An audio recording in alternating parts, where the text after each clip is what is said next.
Good evening, everyone. My name is Mayan Lizette Elemento, and my topic is all about Rule 130 Rules of the Occupational Safety Health Standard, Training and Accreditation of Personnel on Occupational Safety and Health.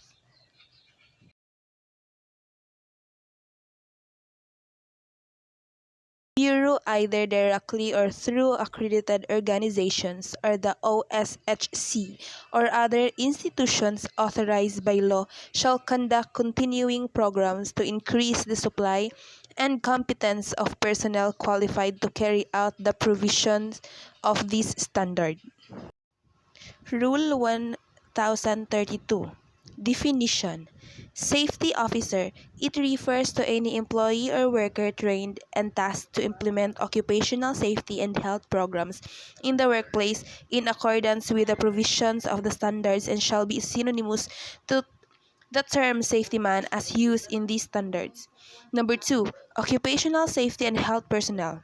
It refers to physician, nurse, dentist, chemist, engineers, safety officer, first aider, and other persons engaged by the employer to provide occupational safety and health services as required by the standards. Number 3, practitioner in occupational safety and health.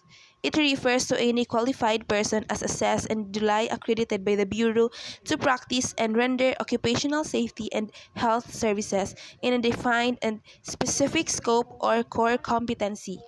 Number 4, occupational safety and health consultant refers to any practitioner in occupational safety and health or group of persons or organization duly accredited by the Bureau to practice, perform, and or render consultative and or advisory services on occupational safety and health in at least 2 fields of specialization as enumerated in Annex A. Number 5, trainer. It refers to a person who facilitates learning situation in one or more topics in an occupational safety and health training. Number 6, training organization. It also refers to an institution accredited or authorized by law to conduct training in a particular field or a combination or fields on occupational safety and health. Number 7, hazardous establishment. It refers to establishment where work operation or practices performed by a worker in the establishment or workplace in conjunction with or as an incident in such operation or practices, in which expose the employee or worker to hazard likely to cause disabling injury, illness, death, or physical or psychological harm. 8. Highly hazardous establishment is one where potential hazard within the company may affect the safety or health of workers not only within the also present outside the premises of the workplace. The following are workplaces commonly associated with potentially high hazardous activities.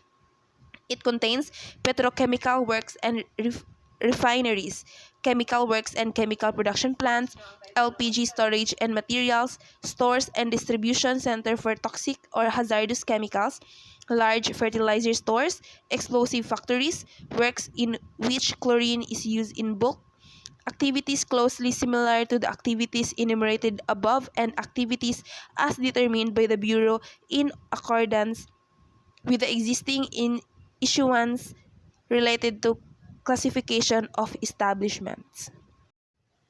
Training and personnel complement.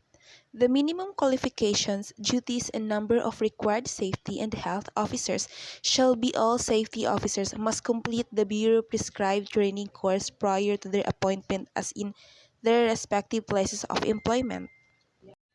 Accreditation. The Secretary, upon the recommendation of the Bureau Director, may accredit any qualified safety and health consulting and training organization, and through the Bureau, may issue accreditation to any qualified safety and health personnel, individual, to carry out the provision of these standards.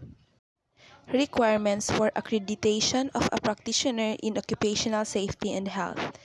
Practitioner in occupational safety and health. The individual must have complete the 40-hour basic occupational safety and health training course as prescribed by the Bureau. Consultant in occupational safety and health. The applicant must be an accredited practitioner for at least 5 years with experience in at least 2 years fields of specialization enumerated in Annex A. C. Occupational Safety and Health Consulting Organization. The applicant must be composed of 2 or more accredited occupational safety and health consultants. Occupational Safety and Health Training Organization. A bureau-prescribed or approved course of study shall be used or followed by accredited organization. Any deviation from the prescribed training must be with the previous approval of the Bureau. Issuance and validity of Certificate of Accreditation and Identification Card.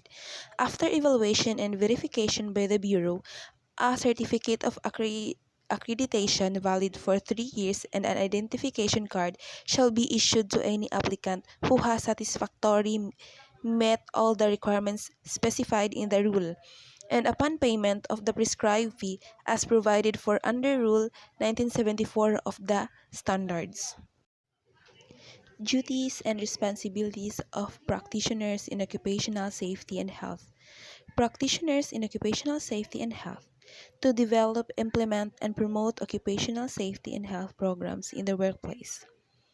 Occupational safety and health consultants or consulting organizations to assist, advise, or guide the employer in complying with the provisions of these standards or including the development of health and safety programs.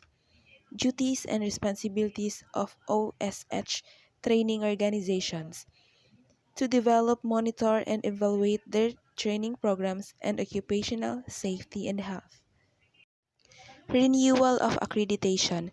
Accreditation for practitioner and consultant shall be renewed every 3 years upon compliance of the following: submission of updated biodata with recent passport size and 1x1 pictures, presentation of original and submission of certified true copies of additional and relevant occupational safety and health training certificates, submission of annual performance report as certified by the employers or clients, payment of renewal annual fee. Accreditation for the both training and consulting organizations shall be renewed after 3 years upon compliance of the following: submission of an updated organization profile, submission of calendar of trainings or services and other related OSH activities, submission of an annual accomplishment report on trainings conducted, safety training organization, and consultancy services provided consulting organization, submission of an updated resume or trainers for safety training organization and consultants for consulting organization, submission of photocopy of certificate of accreditation, submission of monitoring and evaluation reports, and payment of renewal annual fee. Suspension, cancellation of accreditation. Accreditation of OSH practitioner, consultant, consulting, training organization may be suspended or cancelled by the Secretary after due process and upon the recommendation of the Director for any of the following reasons.